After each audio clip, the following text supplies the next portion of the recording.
Hi, folks. There's been a thread on the Bob Reynolds forum on stage fright, and I thought I would add a few thoughts. Seeing as I'm a psychologist as well as a middling amateur saxophone player, and I've treated a lot of musicians, and I've dealt with this a lot, and uh, I have this wild idea that I've got something to offer on this topic. So it was Joel P, who posted it originally. So thanks, Joel. And comments by Lutz, Pierre, Yvonne, and Noah are all good comments. Um, First of all, it's a serious issue, and thanks to Joel for bringing it up. It's one of those things that often doesn't get talked about because people are insecure and afraid, and want to look like macho and tough in front of each other, or they're afraid. It's like if I reveal I have stage fright, then people will think I don't have the right stuff and whatnot. And it's one of those many topics that not talking about it makes it a lot worse for everybody. So anybody who's able to share it with other musicians they're doing a good thing. And I mean, it is a serious issue. It affects musicians' lives often in a serious way. A certain amount of the substance problems that have really cut down some of our great minds is probably connected at least somewhat to handling stage fright. I haven't tried heroin for stage fright personally, but I imagine it works pretty well. So it's a big topic, and there's a range of severity. Obviously, there's a nuisance level, and all the way to career-ending, crippling level. It also comes from different places. Again, there are different symptoms you can have. Some people have more physical symptoms, the breathing and the sweaty hands and whatnot. And some people are more like the mental. My mind just plays tricks on me and torments me when I'm anxious. I can't think straight. So that's it all hits us in different places, and it comes from different places. For some people, all you need is a little coaching, a couple of quick tips, and like an intervention. This is what you need to do. And some people need like a deep psychotherapy, that's what I do. Other musicians will share often what works for them, and like some of the comments on the board are great. And often, like teachers will share, this is what you do for stage fright. And just know that people who do this are being kind, they're being helpful, and it might not be for you. So just let yourself use your own judgment about what appeals to you. Like, for example, I've had some musicians like complain a lot about the inner game of music and the effortless master, the Kenny Werner. So people say it seems too woo-woo, too esoteric. I don't know how to use that. If it doesn't appeal to you, then do something else. Starting off like at the kind of more concrete, less profound end of things. Just managing a performance situation can go a long way. Joel, mentioned. It sounded like, Joel, you don't perform a lot, and this was kind of like a big deal. You're going to play for this Christmas party, and you prepared for it, and more power to you, man. Unfortunately, this doesn't give us a sense of like what's your baseline. If you perform, every week or every month, or at least we'd have a sense of like what's your range of like when's the time you had the least stage fright, when did you have the most, and for example, if you go to a hypnotherapist, which is a perfectly valid, great thing to do, and maybe you just want to do it anyway, how will you know if the hypnotherapist helps you? Because, again, you don't know. Of course, the idea is to perform more, and I know you want to do that. But you see the problem. It's like we don't know how much of a one-off event this was. And you did mention a couple things that are, one is our equipment problems. And often, I think that's a big deal because like if getting focused on like getting the preamp to talk to the amp, to talk to the, the microphone, is there a battery in there, all that crap, can be very distracting. And it means you can step on stage without having to prepare your mind to play the music. And also, you said you dropped your horn. And I don't know about you, but so if I drop my horn, I'm going to go home and cry for a while. So don't drop your horn. I mean, just thinking practically, what your body did when your horn dropped was there's a spike of like, blood pressure and heart rate and uh, all this stuff. And so that amount of like physiological kind of anxiety type arousal was already dialed into the system before you started to play. So, um, so it might be like a unique situation, and maybe next time, it won't happen. So don't drop your horn. Lutz said, it's like you're playing solo, which is the hardest, which is absolutely right. I mean, there's a social defense you get from having, your comrades, your band of brothers, band of sisters, and if the audience is bad, then you can make fun of the audience together, and maybe in the car on the way back from the gig or something. There's a sense of like you're protected because we all knew each other were pretty good, whether they like it or not. It doesn't solve everything, but it's like you're more exposed if you're solo. And you also said you're playing for family and friends, which I don't know about you guys. Um, I've got more invested in family and friends. I would rather have played for a, you know, group of like hostile, soccer hooligans than family and friends myself, but that's just me. Um, and let's just getting used to it, which there's something actually profound about that because um, partly getting used to it means you find out what's normal for you. You find out what your baseline is, and you just sort of it's like not a surprise. Like my anxiety is going to be between here and here, pretty much. And when it's higher, it's like it's unpleasant. Uh, and you also kind of learn the contours of it. Okay, so my anxiety is going to kind of start here. It's going to go up, then it's going to go back down. You know how to live with it better, and it doesn't rattle you. It doesn't surprise you. Being blindsided by anxiety is sort of the worst. I had one weird performance. It was a long time ago when I had not been playing, and someone wanted me to play, and I played, and I forgot to get anxious, which was it was the dumbest thing.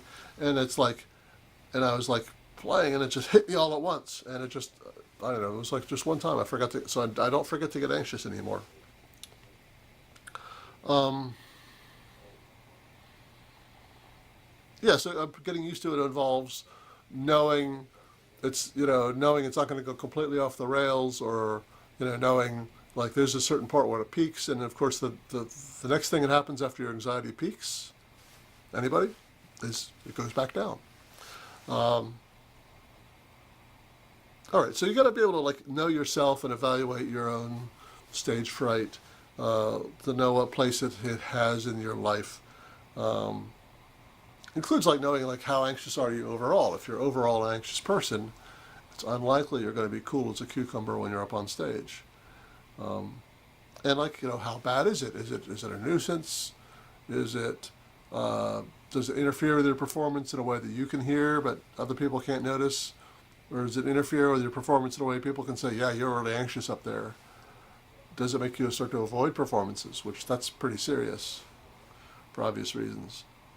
Um, it's fine to set up the performance situation to help you out, and things like having enough time to to get your head right and not being rushed. For me, searching for a parking space in like an urban setting where the parking spaces are scarce and there's time pressure, I hate that. It's just a pet peeve, and I've learned either I got to go early or I got to have somebody drop me off, uh, or I'm kind of playing with fire a little bit. Um, some of the stuff that you see that seems like prima donna behavior actually is sort of self-protective behavior. The whole thing of like don't talk to me about to go on stage. It's like going on stage. Some people need like a little bubble of concentration. I need a little bit of that, and I don't want to. If other people are like feeling sociable and they feel like chatting you up, and you don't feel like talking to them, I say, what a jerk. But you're just doing your job, and just know how much of that you need, and try to get it for yourself. One of the best examples I can think of is Luciano Pavarotti, great tenor singer. Um, one of his stipulations in his rider was a golf cart to get him from the green room to the edge of the stage. And you see that and you say, wow, it's like, what an asshole. Um, uh, Connard, right? But obviously the guy was almost 400 pounds at one point. And if he's going to walk, 60 yards from the green room to the stage, he's not going to be able to do his job. So some of the stuff that looks like prima donna stuff isn't exactly prima donna stuff. I think like setting up your set list, is an important thing. To have a couple of friendly tunes up top, the tunes that make you happy and comfortable. The set list doesn't all have to be aesthetics. It can be, something to get you started off nice. Okay, so to come around to interventions, which is like coming to someone like me, coming to a psychologist. The two basic categories are like there's the physiological side of things and there's the emotional, mental, whatnot side of things.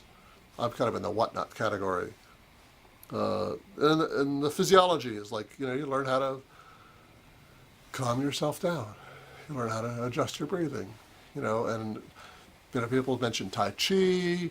I mentioned, I don't think someone mentioned yoga, but yoga is great, and breathing exercises are great, or stretching is great. Some classical players take a medication called propranolol, which is like a simple blood pressure medication. It's a beta blocker. I'm not nuts about the idea of having to take a drug to do your job, but it's like, but I don't play violin for a symphony orchestra either.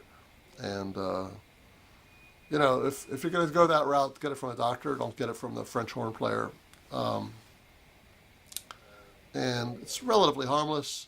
I think especially if there's like occasionally like a really high stakes performance, if you're taking the audition that's going to change your life, it's probably fun to do that.